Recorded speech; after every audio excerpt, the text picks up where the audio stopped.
Hi hello ಎಲ್ರಿಗೂ ನಮಸ್ಕಾರ. ದಿನಾಂಕ 21 ಡಿಸೆಂಬರ್ 2021 ಪ್ರಚಲಿತ ವಿದ್ಯಮಾನಗಳನ್ನ ಈ ವಿಡಿಯೋದಲ್ಲಿ ಡಿಸ್ಕಸ್ ಮಾಡೋಣ. ಮೊದಲನೇದಾಗಿ ಸ್ಪರ್ಧಾಕಟ್ಟಿಯ ಪ್ರಶ್ನೆಗಳು. ಭಾರತದ ಸ್ವತಂತ್ರ ಪಡೆದ ನಂತರ ಸರ್ದಾರ್ ವಲ್ಲಭಾಯ್ ಪಟೇಲರು ಕೆಳಗಿನ ಯಾವ ಹುದ್ದೆಯನ್ನ ಹೊಂದಿದ್ದರು? ಭಾರತದ ಮೊಟ್ಟ ಮೊದಲ ಉಪ ಪ್ರಧಾನಮಂತ್ರಿಗಳು. ಅಂತಾರಾಷ್ಟ್ರೀಯ ಚಹಾ ದಿನವನ್ನ ಪ್ರತಿ ವರ್ಷ ಡಿಸೆಂಬರ್ 15ನೇ ತಾರೀಕು ಆಚರಣೆ ಮಾಡ್ತೇವೆ. ಈ ಕೆಳಗಿನ ಯಾವ ಭಾರತೀಯ ಔಷಧ ತಯಾರಕರು ಒಮಿಕ್ರಾನ್ ವಿರುದ್ಧ ಹೆಚ್ಚು ಪರಿಣಾಮಕಾರಿಯಾದ ಕೋವಿಡ್ ಬೂಸ್ಟರ್ ಲಸಿಕೆ ಅಭಿವೃದ್ಧಿಪಡಿಸುತ್ತಿದ್ದಾರೆ? SII. ಇದ್ರ ಬಗ್ಗೆ ನೆನ್ನೆ ವಿಡಿಯೋದಲ್ಲಿ ನಿಮಗೆ ಹೇಳಿದ್ದೇನೆ.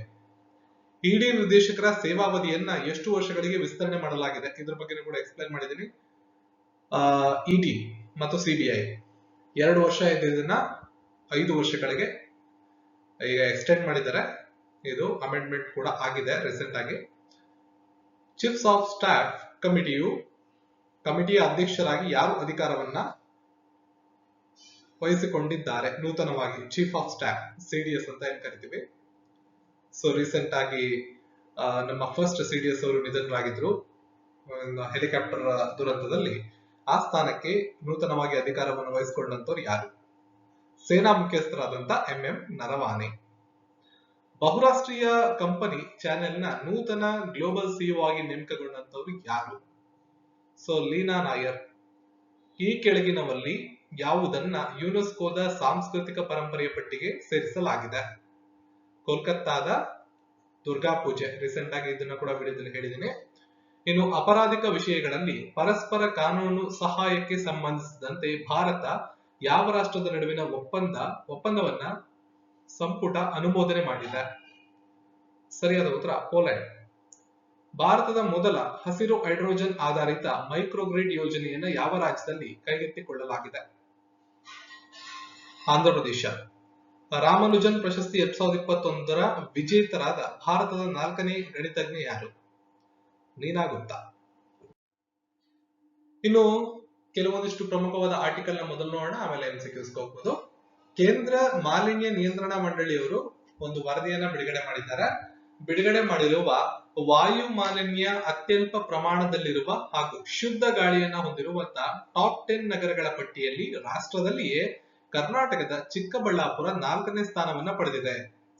ಕೇಂದ್ರ ಮಾಲಿನ್ಯ ನಿಯಂತ್ರಣ ಮಂಡಳಿಯು ದೇಶದ ವಿವಿಧ ನಗರಗಳಲ್ಲಿ ಪರಿವೇಷ್ಟಕ ವಾಯು ಗುಣಮಟ್ಟ ಮಾಪನ ಕೇಂದ್ರಗಳಲ್ಲಿ ದಾಖಲಾಗುವ ಧೂಳಿನ ಕಣಗಳ ಸಾಂದ್ರತೆ ಹಾಗೂ ಇತರ ಅಂಕಿಅಂಶಗಳನ್ನು ಆಧರಿಸಿ ದೇಶದ ಎಲ್ಲಾ ನಗರಗಳಲ್ಲಿ ಶುದ್ಧ ಗಾಳಿಯ ಗುಣಮಟ್ಟದ ಪ್ರಮಾಣವನ್ನ ಆಗಿಂದಾಗೆ ನಿಯಮಿತವಾಗಿ ಸಮೀಕ್ಷೆ ಮಾಡಿ ವರದಿಯನ್ನ ಬಿಡುಗಡೆ ಮಾಡ್ತಾರೆ.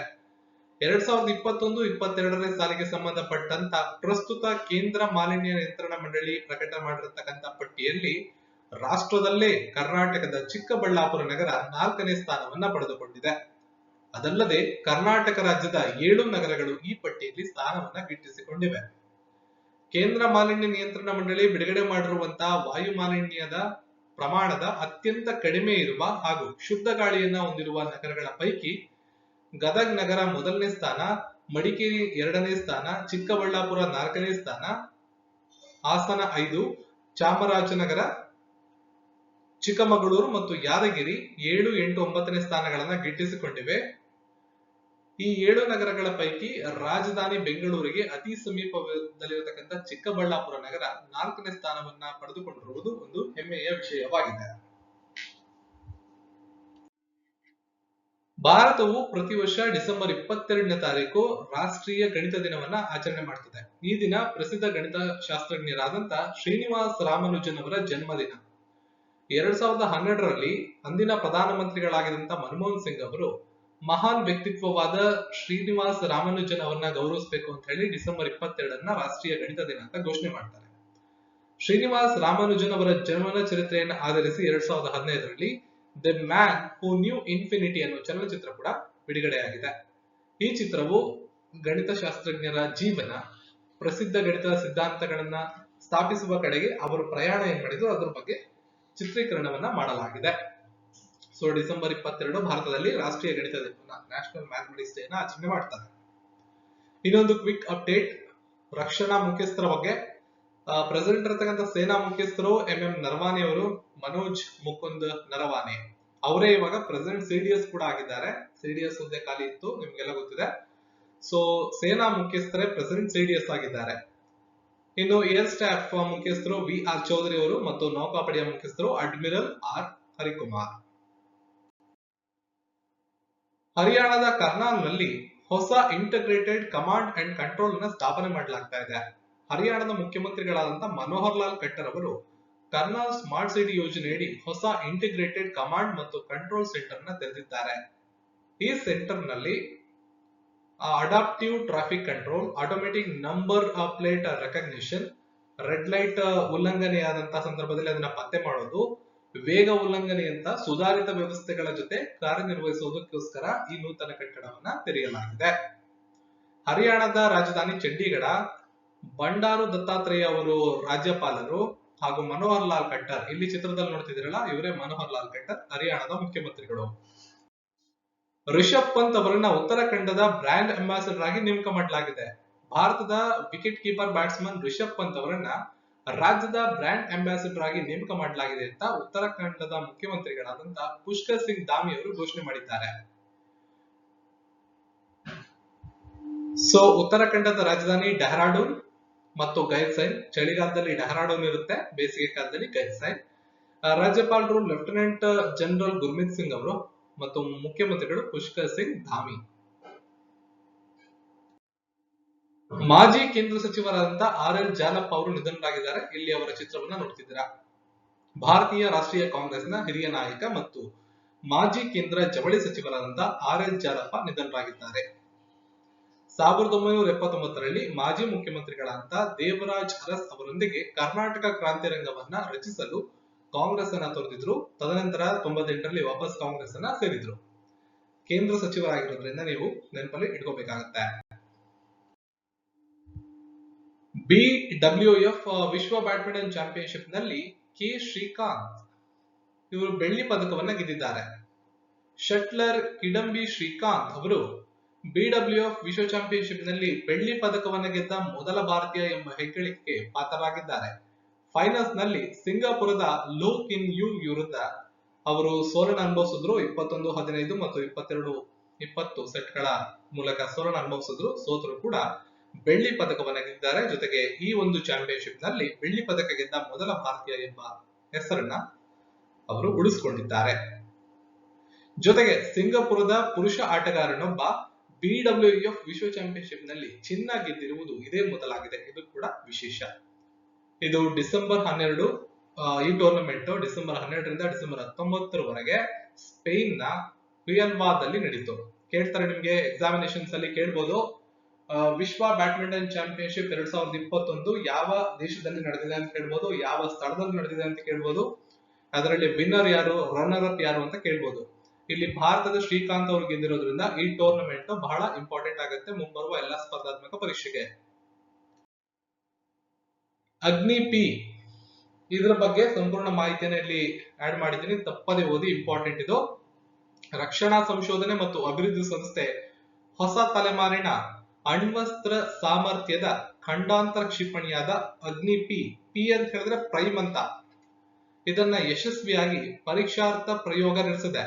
ಒಡಿಸ್ಸಾದ ಕರಾವಳಿಯಾಚೆ ಇರುವ APJ ಅಬ್ದುಲ್ ಕಲಾಂ ದ್ವೀಪದಿಂದ ಇದನ್ನ ಉಡಾವಣೆ ಮಾಡಲಾಯಿತು. ಹಲವು ಟೆಲಿಮಿಟ್ರಿ, ಎಲೆಕ್ಟ್ರೋ ಆಪ್ಟಿಕಲ್ ಸ್ಟೇಷನ್ಗಳು, ರೆಡಾರ್ಗಳು ಮತ್ತು ಪೂರ್ವ ಕರಾವಳಿಯಲ್ಲಿ ನಿಯೋಜಿಸಿರುವ ನೌಕೆಗಳು ಕ್ಷಿಪಣಿಯ ಪಥ ಮತ್ತು ಪ್ಯಾರಾಮೀಟರ್ ಗಳನ್ನ ಗುರುತಿಸಿ ನಿಗವನ್ನ ಇಟ್ಟಿದ್ವು. ಸೊ ಇದು ಮೊದಲನೇ ಪ್ರಯೋಗ ಆಗಿದೆ. 2021 ಜೂನ್ 28ರಂದು ಅಬ್ದುಲ್ ಕಲಾಂ ದ್ವೀಪದಿಂದ ಅಗ್ನಿ ಪಿ ಮೊದಲ ಯಶಸ್ವಿ ಪ್ರಯೋಗಾರ್ಥ ಉಡಾವಣೆ ಮಾಡಲಾಗಿತ್ತು. ಈ ಕ್ಷಿಪಣಿ 2 ಸ್ವತಂತ್ರವಾಗಿ ಬಹುಮುಖಿ ದಾಳಿ ಮಾಡಬಹುದಾದಂತ ರೀ ಎಂಟ್ರಿ ವಾಹನಗಳನ್ನ ಹೊತ್ತೊಯ್ದಿತ್ತು. 3 ಹಂತದ ಸಾಲಿಡ್ ಫ್ಯೂಯಲ್ ಮಿಸೈಲ್ ಆಗಿದೆ. ಇದು ಕಸರತ್ತು ನಡೆಸಬಹುದಾದ ರೀ ಎಂಟ್ರಿ ವಾಹನದ ಸಾಮರ್ಥ್ಯ ಕೂಡ ಅಗ್ನಿಪಿಗೆ ಇದೆ. ಶನಿವಾರ ಪರೀಕ್ಷಾರ್ಥ ಹಾರಾಟದ 2ನೇ ಯಶಸ್ವಿ ಉಡಾವಣೆಯನ್ನ ಮಾಡಲಾಗಿದೆ. ಇದನ್ನ ಹೊಸ ಪ್ರೊಪೆಲನ್ ವ್ಯವಸ್ಥೆಗಳಿಂದ ಅಭಿವೃದ್ಧಿಪಡಿಸಲಾಗಿದ್ದು, ಇಡೀ ಅಗ್ನಿ ಬ್ಯಾಲಿಸ್ಟಿಕ್ ಕ್ಷಿಪಣಿ ಸರಣಿಯಲ್ಲೇ ಅತ್ಯಂತ ಚಿಕ್ಕ ಮತ್ತು ಹಗುರ ಕ್ಷಿಪಣಿಯಾಗಿದೆ. ಇದರ ವಿಶೇಷತೆಗಳ ಬಗ್ಗೆ ನಿಮಗೆ ಮುಂಬರುವ PSI ಮತ್ತು KS ಪರೀಕ್ಷೆಗಳಲ್ಲಿ ಕೇಳುವಂತ ಸಾಧ್ಯತೆಗಳಿದೆ. ಬಹಳ ಇಂಪಾರ್ಟೆಂಟ್ ಇದು, ಇದನ್ನ ಒಂದ್ಸಲ ಓದ್ಕೊಳ್ಳಿ. ಪ್ರಶ್ನೋತ್ತರಗಳು. ಡಿಸೆಂಬರ್ 2021ಕ್ಕೆ ಸಂಬಂಧಪಟ್ಟಂತೆ ಚೀನಾಕ್ಕೆ ಭಾರತದ ಮುಂದಿನ ರಾಯಭಾರಿಯಾಗಿ ಯಾರು ನೇಮಕಗೊಂಡಿದ್ದಾರೆ? Who has been appointed as India's next ambassador to China? Important question ಇದು. ರಾಜತಾಂತ್ರಿಕ ವಿಭಾಗದಿಂದ ಅಂತಾರಾಷ್ಟ್ರೀಯ ಪ್ರಚಲಿತ ವಿದ್ಯಮಾನಗಳಲ್ಲಿ ನೇಮಕಾತಿ ವಿಭಾಗಕ್ಕೂ ಸಂಬಂಧಪಡುತ್ತದೆ. ಪ್ರದೀಪ್ ಕುಮಾರ್ ರಾವತ್. ಹಿರಿಯ ತಾಂತ್ರಿಕ ಪ್ರದೀಪ್ ಕುಮಾರ್ ರಾವತ್ ಅವರನ್ನ ಚೀನಾದ ಭಾರತದ ಮುಂದಿನ ರಾಯಭಾರಿ ಅಂದ್ರೆ ಚೀನಾ ದೇಶಕ್ಕೆ ಭಾರತದ ಮುಂದಿನ ರಾಯಭಾರಿಯಾಗಿ ನೇಮಕ ಮಾಡಲಾಗಿದೆ. 1990ನೇ ಬ್ಯಾಚಿನ IFS ಅಧಿಕಾರಿಯಾಗಿದ್ದಾರೆ ಇವರು. ಪ್ರಸ್ತುತ ನೆದರ್ಲ್ಯಾಂಡ್ಸ್ ನ ದೇಶದ ಭಾರತದ ರಾಯಭಾರಿಯಾಗಿ ನೆದರ್ಲ್ಯಾಂಡ್ಸ್ ಅಲ್ಲಿ ಕೆಲಸವನ್ನ ಮಾಡ್ತಾ ಇದ್ದಾರೆ. ಈ ಹಿಂದೆ ಇಂಡೋನೇಷ್ಯಾ ಮತ್ತು ಟಿಮೋರ್ ಲೆಸ್ಟೆ ದೇಶಗಳಿಗೂ ಕೂಡ ಭಾರತದ ರಾಯಭಾರಿಯಾಗಿ ಸೇವೆಯನ್ನು ಸಲ್ಲಿಸಿದಂತ ಅನುಭವವನ್ನು ಇವರು ಹೊಂದಿದ್ದಾರೆ. ಇದೇ ಸಂದರ್ಭದಲ್ಲಿ ಇನ್ನೊಂದಿಷ್ಟು ಮಾಹಿತಿಗಳನ್ನು ನೀವು ತಿಳ್ಕೋಬೇಕು. ರೀಸೆಂಟ್ ಆಗಿ ಕೆಲವೊಂದಿಷ್ಟು ದೇಶಗಳಿಗೆ ಭಾರತದ ರಾಯಭಾರಿಗಳನ್ನ ಆಯ್ಕೆ ಮಾಡಿದ್ದಾರೆ. ಅದರಲ್ಲಿ ಬೆಲಾರಸ್ ದೇಶಕ್ಕೆ ಅಲೋಕ್ ರಂಜನ್ ಝಾ ಅವರನ್ನ ನೇಮಕ ಮಾಡಿದ್ದಾರೆ. ಇನ್ನು ಬಲ್ಗೇರಿಯಾ ದೇಶಕ್ಕೆ ಸಂಜಯ್ ರಾಣಾ ಹಾಗೂ ಡೆನ್ಮಾರ್ಕ್ ದೇಶಕ್ಕೆ ಪೂಜಾ ಕಪೂರ್. ಅದನ್ನ ಹೊರತುಪಡಿಸಿದ್ರೆ ಚೀನಾ ದೇಶಕ್ಕೆ ಪ್ರದೀಪ್ ಕುಮಾರ್ ರಾವತ್. ಈ ತರ ಅಪ್ಡೇಟ್ಸ್ ಬಂದ್ರೆ ನೀವು ನೋಟ್ಸ್ ಮಾಡ್ಕೊತ ಹೊರಟೋಗ್ಬಿಟ್ರೆ ಈ ಒಂದು ಸೆಕ್ಷನ್ ಮಾಡ್ಕೊಂಡು ಇಂಪಾರ್ಟೆಂಟ್ ಆಗುತ್ತೆ. ಸೊ ಮುಂದಿನ ಪ್ರಶ್ನೆ ನೋಡಿ. 2021ರ ಡಿಸೆಂಬರ್ ನಲ್ಲಿ ಪೂರ್ವ ನೌಕಾ ಕಮಾಂಡ್ ನ ಸ್ಕೋಲ್ಡ್ ಆರ್ಮ್ ನ command of the eastern fleet ಅನ್ನು ಯಾರು ವಹಿಸಿಕೊಂಡರು? Who took over the command of Eastern Fleet, the sword arm of the Eastern Naval Command in December 2021? Sanjay Bhalla.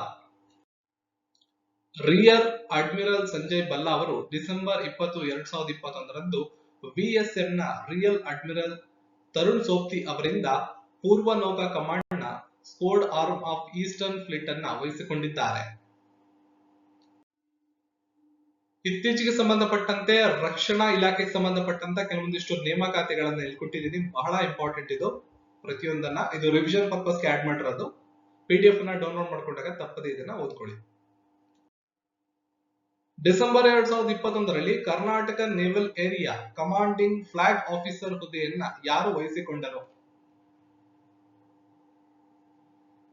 ಪ್ರಶ್ನೆಗೆ ಸರಿಯಾದಂತಹ ಉತ್ತರ ಅತುಲ್ ಆನಂದ್. ರಿಯಲ್ ಅಡ್ಮಿರಲ್ ಅತುಲ್ ಆನಂದ್ ಅವರು 20 ಡಿಸೆಂಬರ್ 2021ರಂದು flag officer commanding Karnataka naval ಏರಿಯಾಗೆ ತಮ್ಮ ಕರ್ತವ್ಯವನ್ನ ವಹಿಸಿಕೊಂಡಿರ್ತಾರೆ. ಪ್ರಸ್ತುತ ನಿಯೋಜನೆಯನ್ನ ತೆಗೆದುಕೊಳ್ಳುವ ಮೊದಲು ಅವರು 22 ಫೆಬ್ರವರಿ 2021ರಂದು ಮಹಾರಾಷ್ಟ್ರದ ನೌಕಾ ಪ್ರದೇಶದ ಕಮಾಂಡಿಂಗ್ ಫ್ಲಾಗ್ ಆಫೀಸರ್ ಆಗಿ ಕೆಲಸವನ್ನ ಮಾಡ್ತಾ ಇದ್ರು. 22 ಫೆಬ್ರವರಿ 2021ರಿಂದ ಅಲ್ಲಿ ಕೆಲಸ ಮಾಡ್ತಿದ್ರು. ಇವಾಗ 20 ಡಿಸೆಂಬರ್ 2021ರಿಂದ ಕರ್ನಾಟಕ ನೇವಲ್ ಏರಿಯಾಗೆ ಫ್ಲಾಗ್ ಆಫೀಸರ್ ಆಗಿ ಕೆಲಸ ಮಾಡ್ತಾರೆ. ಯಾವ ವಲಯದಲ್ಲಿ S-400 ವಾಯು ರಕ್ಷಣಾ ಕ್ಷಿಪಣಿ ವ್ಯವಸ್ಥೆಯ ಮೊದಲ ಸ್ಕ್ವಾಡ್ರನ್ ಅನ್ನು ಭಾರತೀಯ ವಾಯುಪಡೆ ಡಿಸೆಂಬರ್ 2021ರಂದು ನಿಯೋಜಿಸಲಿದೆ? ಸರಿಯಾದ ಉತ್ತರ ಪಂಜಾಬ್ ವಲಯ. ಭಾರತೀಯ ವಾಯುಪಡೆ ಪಂಜಾಬ್ ಸೆಕ್ಟರ್ ನಲ್ಲಿ S-400 ವಾಯು ರಕ್ಷಣಾ ಕ್ಷಿಪಣಿಯ ವ್ಯವಸ್ಥೆಯ ಮೊದಲ ಸ್ಕ್ವಾಡ್ರನ್ ಅನ್ನ ನಿಯೋಜನೆ ಮಾಡಿದೆ. ಸುಮಾರು 35,000 ಕೋಟಿ ಮೌಲ್ಯದ ಒಪ್ಪಂದದಲ್ಲಿ ಭಾರತ S-400 ವಾಯು ರಕ್ಷಣಾ ವ್ಯವಸ್ಥೆಯನ್ನ ರಷ್ಯಾದಿಂದ ಪಡೆದುಕೊಳ್ಳುವ ಒಪ್ಪಂದವನ್ನ ಮಾಡಿಕೊಂಡಿತ್ತು. 4 ವಿಭಿನ್ನ ಕ್ಷಿಪಣಿಗಳನ್ನ ಇದು ಹೊಂದಿದ್ದು ಶತ್ರುವಿನ ವಿಮಾನಗಳು, ಬ್ಯಾಲಿಸ್ಟಿಕ್ ಕ್ಷಿಪಣಿಗಳು ಮತ್ತು AWACS ವಿಮಾನಗಳನ್ನ 400 ಮೀಟರ್, 250 ಮೀಟರ್, ಮಧ್ಯ ಶ್ರೇಣಿಯ 120 ಮೀಟರ್ ಮತ್ತು ಅಲ್ಪ ಶ್ರೇಣಿಯ 40 ಮೀಟರ್ ಗಳಲ್ಲಿ ತೊಡಗಿಸಿಕೊಳ್ಳಬಹುದಾಗಿದೆ. ಹೆಚ್ಚುವರಿ ಮಾಹಿತಿ.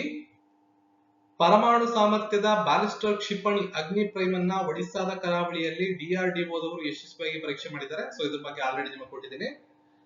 ಇದ್ರ ಜೊತೆಯಲ್ಲಿ ನೀವು ಇನ್ನೊಂದನ್ನ ತಿಳ್ಕೋಬೇಕು. ಡಿಸೆಂಬರ್ ತಿಂಗಳಲ್ಲೇ ಒಡಿಸ್ಸಾದ ಬಾಲಸೋರ್ ಕರಾವಳಿಯಲ್ಲಿ ದೀರ್ಘ ಶ್ರೇಣಿಯ ಸೂಪರ್ಸೋನಿಕ್ ಮಿಸೈಲ್ ಅಸಿಸ್ಟೆಂಟ್ ಟಾರ್ಪಿಡೋ ಸ್ಮಾರ್ಟ್ ಅಂತ ಕರೀತಾರೆ. ಇದನ್ನ ಕೂಡ ಯಶಸ್ವಿಯಾಗಿ ಪರೀಕ್ಷೆ ಮಾಡಿದ್ದಾರೆ DRDOದವರು. ಸೊ DRDO ಮತ್ತು ಭಾರತೀಯ ವಾಯುಪಡೆಯವರು ರಾಜಸ್ಥಾನದ ಪೋಖ್ರಾನ್ ಶ್ರೇಣಿಯಿಂದ ಸ್ಥಳೀಯವಾಗಿ ವಿನ್ಯಾಸಗೊಳಿಸಿದ ಮತ್ತು ಅಭಿವೃದ್ಧಿಪಡಿಸಿದಂತ ಹೆಲಿಕಾಪ್ಟರ್ ಉಡಾವಣೆ ಸ್ಟ್ಯಾಂಡ್ ಆಫ್ ಆಂಟಿ ಟ್ಯಾಂಕ್ ಸ್ಯಾಂಟ್ ಅಂತ ಕರೀತಾರೆ. ಇದನ್ನು ಕೂಡ ಯಶಸ್ವಿಯಾಗಿ ಹಾರಾಟ ಮಾಡಿದ್ದಾರೆ. ಸ್ಮಾರ್ಟ್, ಸ್ಯಾಂಟ್ ಮತ್ತೆ ಅಗ್ನಿ ಪ್ರೈಮ್ ಇವು ಮೂರು ಕುರಿತಾಗಿ ನಿಮಗೆ ಖಂಡಿತವಾಗ್ಲೂ ಮುಂಬರುವ ಸ್ಪರ್ಧಾತ್ಮಕ ಪರೀಕ್ಷೆಗಳಲ್ಲಿ ಪ್ರಶ್ನೆಗಳು ಬರ್ತವೆ. ಡಿಸೆಂಬರ್ 2021ರಲ್ಲಿ ಚಿಲಿಯ ಅಧ್ಯಕ್ಷೀಯ ಚುನಾವಣೆಯಲ್ಲಿ ದೇಶದ ಅತ್ಯಂತ ಕಿರಿಯ ಅಧ್ಯಕ್ಷರಾಗಿ ಯಾರು ಆಯ್ಕೆಯಾಗಿದ್ದಾರೆ? ಪ್ರಶ್ನೆಗೆ ಸರಿಯಾದಂತಹ ಉತ್ತರ ಗೇಬ್ರಿಯಲ್ ಬೋರಿಕ್.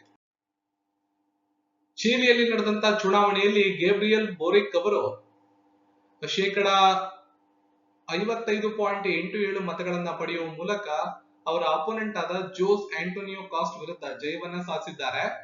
11 ಮಾರ್ಚ್ 2022ರಂದು ಬೋರಿಕ್ ಅವರು ಪ್ರಮಾಣ ವಚನವನ್ನ ಸ್ವೀಕರಿಸುತ್ತಾರೆ. ಚಿಲಿ ಲ್ಯಾಟಿನ್ ಅಮೆರಿಕನ್ ಪ್ರದೇಶದಲ್ಲಿ ಭಾರತದ 5ನೇ ಅತಿ ದೊಡ್ಡ ವ್ಯಾಪಾರ ಪಾಲುದಾರ ದೇಶವಾಗಿದೆ. ಹಾಗಾಗಿ ಚಿಲಿ ಬಗ್ಗೆ ಕೂಡ ನೀವು ತಿಳ್ಕೋಬೇಕು. ಚಿಲಿಯನ್ನ ಅಧಿಕೃತವಾಗಿ ಚಿಲಿ ಗಣರಾಜ್ಯ ಅಂತ ಕರಿತೀವಿ. ಸ್ಯಾಂಟಿಯಾಗೋ ಚಿಲಿಯ ರಾಜಧಾನಿಯಾಗಿದೆ. ಇನ್ನೊಂದು ಬಹಳ ಇಂಪಾರ್ಟೆಂಟ್ ಆಗಿರೋ ವಿಷಯ, ಅಟಕಾಮ ಮರುಭೂಮಿ ಚಿಲಿಯನ್ನ ಮುಟ್ಟುವ ವಿಶ್ವದ ಅತ್ಯಂತ ಒಣ ಸ್ಥಳಗಳಲ್ಲಿ ಒಂದಾಗಿದೆ. ಇನ್ನು ಚಿಲಿಯಲ್ಲಿರ್ತಕ್ಕಂಥ ಚುಟ್ವಿ ಕಾಮಟ ವಿಶ್ವದ ಅತಿ ದೊಡ್ಡ ತಾಮ್ರದ ಪಟ್ಟಣವಾಗಿದೆ. ಭಾರತೀಯ ಸಂಸ್ಕೃತಿಯನ್ನ ಉತ್ತೇಜಿಸಲು ಭಾರತೀಯ ಕೌನ್ಸಿಲ್ ಫಾರ್ ಕಲ್ಚರಲ್ ರಿಲೇಷನ್ ಕೆಳಗಿನವುಗಳಲ್ಲಿ ಯಾವುದರೊಂದಿಗೆ MOUಗೆ ಸಹಿ ಹಾಕಿದೆ? ಸರಿಯಾದಂತಹ ಉತ್ತರ ಪ್ರಸಾರ ಭಾರತಿ. ಪ್ರಸಾರ ಭಾರತಿ ಮತ್ತು ICCR ಭಾರತೀಯ ಸಂಸ್ಕೃತಿಯನ್ನ ಉತ್ತೇಜಿಸೋದಕ್ಕೆ ಒಂದು ಒಪ್ಪಂದವನ್ನ ಮಾಡಿಕೊಂಡಿದ್ದಾರೆ. ICCR ನ ಸಹಯೋಗದೊಂದಿಗೆ ದೂರದರ್ಶನವು ICCR ಆಯೋಜಿಸಿದ ಸಾಂಸ್ಕೃತಿಕ ಕಾರ್ಯಕ್ರಮಗಳು, ಗೋಷ್ಠಿಗಳು, ಸಂಗೀತ, ನೃತ್ಯ ಪ್ರದರ್ಶನಗಳ ಆಧಾರದ ಮೇಲೆ 52 ಅರ್ಧ ಗಂಟೆಯ ಸಂಚಿಕೆಗಳನ್ನ ನಿರ್ಮಾಣ ಮಾಡುತ್ತೆ. ಈ MOU ಈ ಒಂದು ಒಪ್ಪಂದ ಏನಿದೆ ಇದು 3 ವರ್ಷಗಳ ಅವಧಿಗೆ ಮಾಡಿಕೊಳ್ಳಲಾಗಿದೆ. 2021ರಿಂದ 2024 ಡಿಸೆಂಬರ್ ವರೆಗೆ. Indian Council for Cultural Relations ಗೆ ಸಂಬಂಧಿಸಿದ ಖ್ಯಾತ ಕಲಾವಿದರ ಪ್ರದರ್ಶನಗಳನ್ನ ದೂರದರ್ಶನದ ರಾಷ್ಟ್ರೀಯ ಮತ್ತು ಅಂತಾರಾಷ್ಟ್ರೀಯ ಚಾನೆಲ್ಗಳಲ್ಲಿ ಪ್ರಸಾರ ಮಾಡಲಾಗುತ್ತೆ. Indian Council for Cultural Relation ಇದು ಭಾರತ ಸರ್ಕಾರದ ಸ್ವಾಯತ್ತ ಸಂಸ್ಥೆಯಾಗಿದ್ದು, ಇತರ ದೇಶಗಳು ಮತ್ತು ಅವರ ಜನರೊಂದಿಗೆ ಸಾಂಸ್ಕೃತಿಕ ವಿನಿಮಯದ ಮೂಲಕ ಭಾರತದ ಜಾಗತಿಕ ಸಾಂಸ್ಕೃತಿಕ ಸಂಬಂಧಗಳಲ್ಲಿ ತೊಡಗಿಸಿಕೊಳ್ಳುವ ಕಾರ್ಯವನ್ನ ಮಾಡುತ್ತೆ. ಮೌಲಾನಾ ಅಬ್ದುಲ್ ಕಲಾಂ ಆಜಾದ್ ಅವರು ಇದರ ಸ್ಥಾಪಕರಾಗಿದ್ದಾರೆ ಮತ್ತು ಮೊಟ್ಟ ಮೊದಲ ಅಧ್ಯಕ್ಷರು ಕೂಡ ಆಗಿದ್ದಾರೆ. 9 ಏಪ್ರಿಲ್ 1950ರಂದು ನವದೆಹಲಿಯಲ್ಲಿ ಇದನ್ನ ಸ್ಥಾಪನೆ ಮಾಡಲಾಯಿತು. ಇದರ ಕೇಂದ್ರ ಕಚೇರಿ ದೆಹಲಿಯಲ್ಲಿದೆ. ಇನ್ನು ಮೌಲಾನಾ ಅಬ್ದುಲ್ ಕಲಾಂ ಆಜಾದ್ ಅವರ ಬಗ್ಗೆ ನಾವಿಲ್ಲಿ ಮಾತಾಡಿರೋದ್ರಿಂದ ಮರಣೋತ್ತರವಾಗಿ ಇವರಿಗೆ ಭಾರತದ ಅತ್ಯುನ್ನತ ನಾಗರಿಕ ಗೌರವವಾದಂತಹ ಭಾರತ ರತ್ನವನ್ನ 1992ರಲ್ಲಿ ಕೊಡಲಾಗಿದೆ. ಕೆಳಗಿನವರಲ್ಲಿ rewinding the first 25 years of MEITY ಎಂಬ ಪುಸ್ತಕದ ಲೇಖಕರು ಯಾರು? SS ಒಬೆರಾಯ್. ಎಲೆಕ್ಟ್ರಾನಿಕ್ಸ್ ಮತ್ತು ಮಾಹಿತಿ ತಂತ್ರಜ್ಞಾನ ಸಚಿವಾಲಯ, ministry of electronics and information technology ಅಂತ ಕರಿತೀವಿ, MEITY 14 ಡಿಸೆಂಬರ್ 2021ರಂದು ಈ ಪುಸ್ತಕವನ್ನ ಬಿಡುಗಡೆ ಮಾಡಲಾಗಿದೆ. ಈ ಒಂದು ಇಲಾಖೆಯಲ್ಲಿ ಮಾಜಿ ಸಲಹೆಗಾರರಾದಂತಹ SS ಒಬೆರಾಯ್ ಅವರು ಈ ಪುಸ್ತಕವನ್ನ ಬರೆದಿದ್ದಾರೆ. ಸಲಹೆಗಾರರಾಗಿ ಕೆಲಸ ಮಾಡುವ ತಮ್ಮ ಜೀವನದ ಅನುಭವಗಳು ಮತ್ತು ಇಲಾಖೆಯಲ್ಲಿನ ಸವಾಲುಗಳ ಬಗ್ಗೆ ಈ ಪುಸ್ತಕದಲ್ಲಿ ಅವರು ಮಾಹಿತಿಯನ್ನ ಹಂಚಿಕೊಂಡಿದ್ದಾರೆ. ಸೊ ಈ ಒಂದು ಇಲಾಖೆಯ ಪ್ರೆಸೆಂಟ್ ಇರತಕ್ಕಂತ ಕಾರ್ಯದರ್ಶಿಗಳಾದಂತ ಅಜಯ್ ಪ್ರಕಾಶ್ ಅವರು ಈ ಪುಸ್ತಕವನ್ನ ಬಿಡುಗಡೆ ಮಾಡಿದ್ದಾರೆ. ಅಜಯ್ ಪ್ರಕಾಶ್ ಸಾಹ್ನಿ. ರೀಸೆಂಟ್ ಆಗಿ ಡಿಸೆಂಬರ್ ಅಲ್ಲಿ ರಿಲೀಸ್ ಆದಂತಹ ಇನ್ನೊಂದಿಷ್ಟು ಪುಸ್ತಕಗಳ ಬಗ್ಗೆ ನೋಡೋದಾದ್ರೆ, ಶಶಿ ತರೂರ್ ಅವರದೊಂದು ಪುಸ್ತಕ ರಿಲೀಸ್ ಆಗಿದೆ, ಪ್ರೈಡ್, ಪ್ರೆಜುಡಿಸ್ ಮತ್ತು ಪಡಿಟ್ರಿ ಅಂತ ಅದರ ಹೆಸರು. ಇನ್ನು ಪ್ರಭಾತ್ ಕುಮಾರ್ ಅವರದು public service ethics a quest for Naitik ಅನ್ನೋ ಒಂದು ಪುಸ್ತಕ, ನಾತಿಕ್ ಭಾರತ್ ಅನ್ನೋ ಒಂದು ಪುಸ್ತಕ ರಿಲೀಸ್ ಆಗಿದೆ. ಇನ್ನು Venkaiah Naidu democracy, politics and governance ಅನ್ನೋ ಪುಸ್ತಕವನ್ನ ರೀಸೆಂಟ್ ಆಗಿ ರಿಲೀಸ್ ಮಾಡಿದ್ದಾರೆ. ಒಡಿಸಾದ ಮುಖ್ಯಮಂತ್ರಿಗಳಾದಂತ ನವೀನ್ ಪಟ್ನಾಯಕ್ ಅವರು ಡಿಸೆಂಬರ್ 2021ರಲ್ಲಿ ಯಾವ ಜಿಲ್ಲೆಯಲ್ಲಿ ಮಹಾನದಿಯ ಮೇಲೆ ರಾಜ್ಯದ ಅತಿ ಉದ್ದದ ಸೇತುವೆಯನ್ನ ನಿರ್ಮಿಸಿದರು ಅಥವಾ ಉದ್ಘಾಟಿಸಿದರು? ಸರಿಯಾದ ಉತ್ತರ ಕಟಕ್, ಆಪ್ಷನ್ 3. ನವೀನ್ ಪಟ್ನಾಯಕ್ ಅವರು 20 ಡಿಸೆಂಬರ್ 2021ರಂದು ಕಟಕ್ ಜಿಲ್ಲೆಯ ಗೋಪಿನಾಥಪುರದಲ್ಲಿ ಮಹಾನದಿಯ ಮೇಲೆ ರಾಜ್ಯದ ಅತಿ ಉದ್ದದ ಸೇತುವೆಯನ್ನು ಉದ್ಘಾಟಿಸಿದರು. ಕಟಕ್ ಜಿಲ್ಲೆಯ ಸಿಂಗನಾಥ ಪೀಠ ಮತ್ತು ವೈದೇಶ್ವರವನ್ನ ಸಂಪರ್ಕಿಸುವ 3.4 ಕಿಲೋಮೀಟರ್ ಉದ್ದದ ಸೇತುವೆಯು 45 ಕಿಲೋಮೀಟರ್ ದೂರ ಚಲಿಸೋದನ್ನ ಕಡಿಮೆ ಮಾಡಿಕೊಡುತ್ತೆ. ಈ ಒಂದು ಸೇತುವೆಯನ್ನ ಮಾಡೋದ್ರಿಂದ ಜೊತೆಗೆ 5 ಲಕ್ಷ ಜನರಿಗೆ ಈ ಒಂದು ಸೇತುವೆಯಿಂದ ಪ್ರಯೋಜನ ಸಿಗುತ್ತೆ. ಸೊ ಪಟ್ನಾಯಕ್ ಅವರು ಫೆಬ್ರವರಿ 28, 2014ರಂದು ಸೇತುವೆಯ ಶಂಕುಸ್ಥಾಪನೆಯನ್ನ ಮಾಡಿದ್ರು. ಸುಮಾರು 111 ಕೋಟಿ ರೂಪಾಯಿ ವೆಚ್ಚದಲ್ಲಿ ಇದನ್ನ ನಿರ್ಮಾಣ ಮಾಡಲಾಗಿದೆ. ಟಿ ಆಕಾರದಲ್ಲಿ ಈ ಸೇತುವೆಯನ್ನ ನಿರ್ಮಾಣ ಮಾಡಲಾಗಿದೆ. ಸೊ ಪಟ್ನಾಯಕ್ ಅವ್ರ ಬಗ್ಗೆ ನಾನು ಇಲ್ಲಿ ಮಾಹಿತಿ ಕೊಟ್ಟಿದ್ದೀನಿ. ಅಂದ್ಮೇಲೆ ಇದಕ್ಕೆ ಸಂಬಂಧಪಟ್ಟಂಗೆ, ಈ ರಾಜ್ಯಕ್ಕೆ ಸಂಬಂಧಪಟ್ಟಂಗೆ ಒಂದಿಷ್ಟು ಮಾಹಿತಿಗಳನ್ನು ನೀವು ನೋಡ್ಕೊಬಿಡಿ. ಒಡಿಸ್ಸಾಗೆ ಸಂಬಂಧಪಟ್ಟಂಗೆ ಪ್ರಮುಖವಾಗಿ ಅಣೆಕಟ್ಟುಗಳು: ಇಂದ್ರಾವಣಿ ಅಣೆಕಟ್ಟು ಇಂದ್ರಾವತಿ ನದಿಗೆ ಸಂಬಂಧಪಟ್ಟಂಗೆ ಕಟ್ಟಿರ್ತಕ್ಕಂಥದ್ದು. ಹಿರಾಕೂಡ್ ಅಣೆಕಟ್ಟು ಹಲವಾರು ಪರೀಕ್ಷೆಗಳಲ್ಲಿ ಕೇಳಿದ್ದಾರೆ, ಮಹಾನದಿಗೆ ಸಂಬಂಧಪಟ್ಟಿರ್ತಕ್ಕಂಥದ್ದು. ಇನ್ನು ರಾಷ್ಟ್ರೀಯ ಉದ್ಯಾನವನಗಳಲ್ಲಿ ಬಿತಕಾರ್ನಿಕಾ ರಾಷ್ಟ್ರೀಯ ಉದ್ಯಾನವನ ಮತ್ತು ಸಿಮ್ಲಿಪಾಲ್ ರಾಷ್ಟ್ರೀಯ ಉದ್ಯಾನವನಗಳು ಒಡಿಸ್ಸಾದಲ್ಲಿ ಕಂಡು ಬರ್ತವೆ. ಇನ್ನು ಜಿಯೋಗ್ರಾಫಿಕಲ್ ಇಂಡಿಕೇಶನ್ ಇದಕ್ಕೆ ಸಂಬಂಧಪಟ್ಟಂಗೆ ರೀಸೆಂಟ್ ಆಗಿ ಒಡಿಸ್ಸಾದ ಕೊನಾರ್ಕ್ ದೇವಸ್ಥಾನ ಅಂತ ನಿಮಗೆ ಗೊತ್ತಿರ್ತದೆ. ಕೊನಾರ್ಕ್ ಸ್ಟೋನ್ ಕೆತ್ತನೆ ಇದಕ್ಕೆ ಜಿಯೋಗ್ರಾಫಿಕಲ್ ಇಂಡಿಕೇಶನ್ ಸಿಕ್ಕಿದೆ, ಪಟ್ಟಚಿತ್ರಕ್ಕೆ ಸಿಕ್ಕಿದೆ. ಮತ್ತು ಗಾಂಜಮ್ ಕೇವಡಾಹು ಇದಕ್ಕೂ ಕೂಡ ಜಿಯೋಗ್ರಾಫಿಕಲ್ ಇಂಡಿಕೇಶನ್ ಸಿಕ್ಕಿದೆ.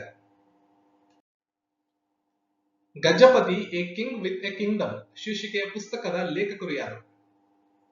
Who is the author of the book title Gajapati A king without A Kingdom?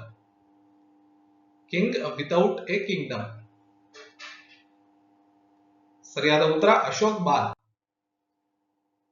ಒಡಿಸ್ಸಾದ ಮುಖ್ಯಮಂತ್ರಿಗಳಂತ Naveen Patnaik ಅವರು ಈ ಪುಸ್ತಕವನ್ನ ಬಿಡುಗಡೆ ಮಾಡಿರ್ತಾರೆ ಡಿಸೆಂಬರ್ 18, 2021ರಂದು.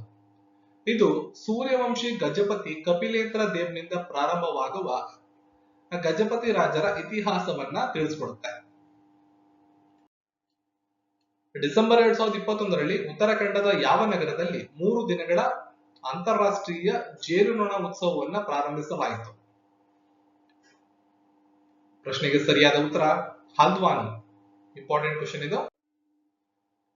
ಇದು 18 ಡಿಸೆಂಬರ್ 2021ರಂದು ಉತ್ತರಾಖಂಡದ ಹಲ್ದ್ವಾನಿಯಲ್ಲಿ ಮೊದಲ ಬಾರಿಗೆ 3 ದಿನಗಳ ಅಂತಾರಾಷ್ಟ್ರೀಯ ಜೇನುನೊಣ ಉತ್ಸವವನ್ನ ಮಾಡಲಾಗಿದೆ. ಮೊದಲ ಬಾರಿಗೆ ಮಾಡಿರೋದ್ರಿಂದ ಇಂಪಾರ್ಟೆಂಟ್ ಆಗುತ್ತೆ. ಸ್ಥಳದ ಬಗ್ಗೆ ಪ್ರಶ್ನೆ ಕೇಳಬಹುದು, ರಾಜ್ಯದ ಬಗ್ಗೆ ಪ್ರಶ್ನೆ ಕೇಳಬಹುದು. ಹೈವರ್ಗಳಿಗೆ ತಮ್ಮ ಉತ್ಪನ್ನಗಳನ್ನ ಪ್ರದರ್ಶಿಸೋದಕ್ಕೆ ಜಾಗತಿಕ ವೇದಿಕೆಯನ್ನ ಕೂಡ ಈ ಒಂದು ಕಾರ್ಯಕ್ರಮದಲ್ಲಿ ಮಾಡಿಕೊಡಲಾಗಿತ್ತು.